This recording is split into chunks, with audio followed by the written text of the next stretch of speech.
सैनिक दौड़े दौड़े महाराज कंस के पास पहुंचे, बोले महाराज सत्यानाश हो गया। क्या हो गया? कुछ मत पूछो, होना था बेटा पर बेटी हो गई। कंस ने कहा ऐसे कैसे हो सकता है? आकाशवाणी ने तो बेटे के विषय में कहा था, पर बेटी कैसे हो गई? सैनिक कहने लगे वही बात तो समझ में नहीं आ रही, आखिर ऐसे कैसे हो गया? कंस ने कहा चलो जरा चल करके देख। जैसे कंस ने देवकी के समक्ष आकर के देखा तो नन्ही सी कन्या अपने मां की गोद में रुदन कर रही थी, रो रही थी। कंस ने बड़े बेग से उस कन्या को छीन लिया, लेकिन जैसे कंस ने उस कन्या को अपनी आंख भर के देखा तो कंस के दिल में भी दया आ गई। ये तो बेटी है, बेटी को मार करके तो मुझे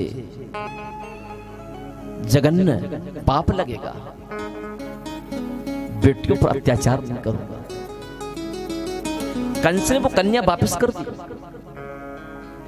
इससे मुझे कोई भय नहीं, इसको मैं क्यों मारूं? कंस वापस आ गए।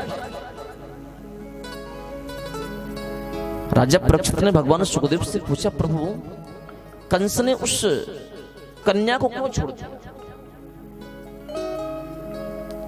सुखदेव जी कहते राजन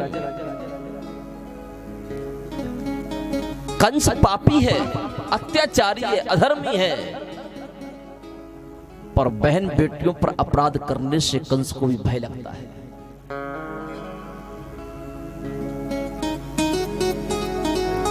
बहन बेटियों पर अत्याचार करना सबसे बड़ा अपराध है।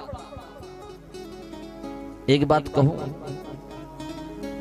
जिस व्यक्ति को जल्द से जल्द बर्बाद हो, जिस व्यक्ति को अपना सर्वनाश करना हो, कराना हो, वो जीवन में 3 अपराध कर ले, उसका सर्वनाश होने से कोई रोक नहीं सकता। पहला अपराध है कि तुम मां बहन बेटियों पर अत्याचार करने लग जाओ, तुमको बर्बाद होने में समय नहीं लगेगा। रावण तब तक सुरक्षित था जब तक उस रावण ने जानकी जी का हरण नहीं किया। रावण ने जैसे ही जानकी जी का हरण करके अशोक वाटिका में स्थान दिया, उसी दिन से रावण सहित संपूर्ण लंका वासियों की आयु क्षीण होने लगी। विभीषण को छोड़कर के रावण के वंश में कोई पानी देने वाला भी नहीं बचा। कौरव भी तब तक सुरक्षित थे जब तक पांचाली को दुशासन खींच करके भरी सभा में लेकर के नहीं आया। जैसी दुशासन द्रौपदी को भरी सभा में खींच करके लेकर के आया, उसी दिन से कौरवों की उल्टी गिनती चालू हो गई।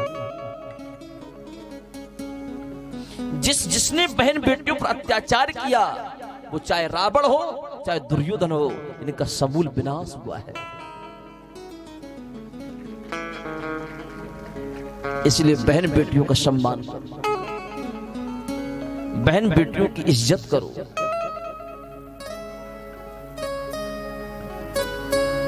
पहला कारण। दूसरा कारण, आप अपने गौवंश को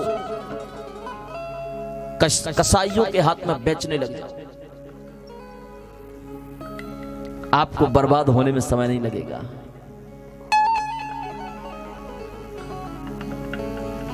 आप अपने हाथों से गौ हत्या करने लग जाओ, आपको बर्बाद होने में समय नहीं लगेगा। बहन बेटियों पर अत्याचार करने वाले को और गौ वध करने वाले को भगवान कभी क्षमा नहीं करते। इनका तो सर्वनाश निश्चित है।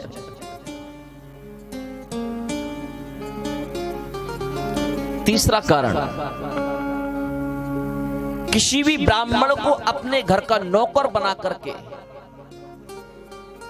उससे अपने घर का कामकाज कराने लग जाओ।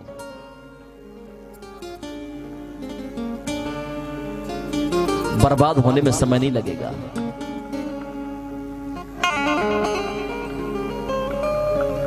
विप्रधैनु सुरसंत हित लीन मनुज अवतार। भगवान जो अवतार लेकर के आते हैं ना, भगवान के आने के केवल 4 कारण।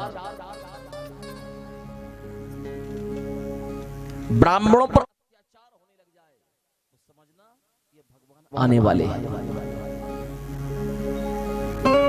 धैनु गौ वंश पर अत्याचार होने लग जाए, समझना अब भगवान आने वाले हैं। सुर देवताओं पर अत्याचार होने लग जाए, मंदिर टूटने लग जाए, देवताओं की मूर्तियां खंडित होने लग जाएं, राम नवमी की शोभा यात्रा पर पत्थरों की वर्षा होने लग जाए, तो समझना कि भगवान आने वाले हैं।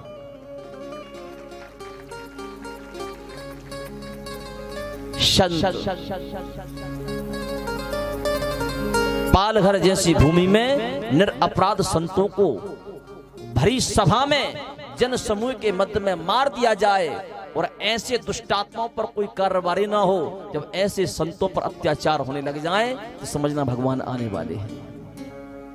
ये पालघर तो महाराष्ट्र की भूमि है ना, सबको पता है। वो संतों की करुणा आज भी हृदय में बिलख बिलख करके जवाब देती है कि सबको न्याय मिल गया, पर पालघर के संतों को अभी तक न्याय नहीं मिला। उन संतों का दोष क्या था, क्या अपराध था संतों का? लाखों करोड़ों की गिड्डियां देकर के सबके मुंह बंद कर दिए।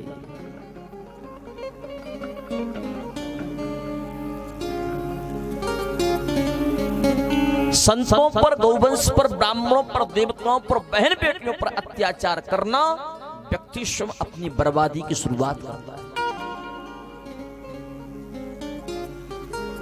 दूसरों की बहन बेटियों को भी आप अपनी ही बहन बेटियां समझें।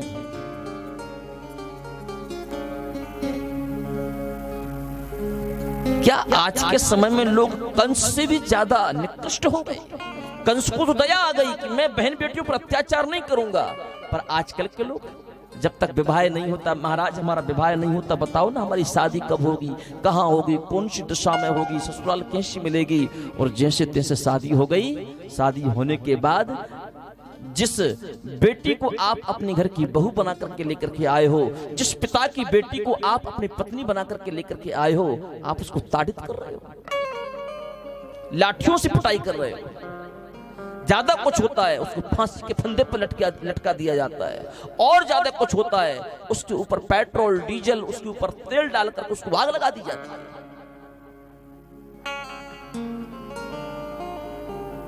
भगवान को भी भय लगता है कि इतने बड़े निशाचर तो सतयुग त्रेता द्वापर में नहीं थे, जितने बड़े निशाचर आज के जमाने में पैदा हो गए।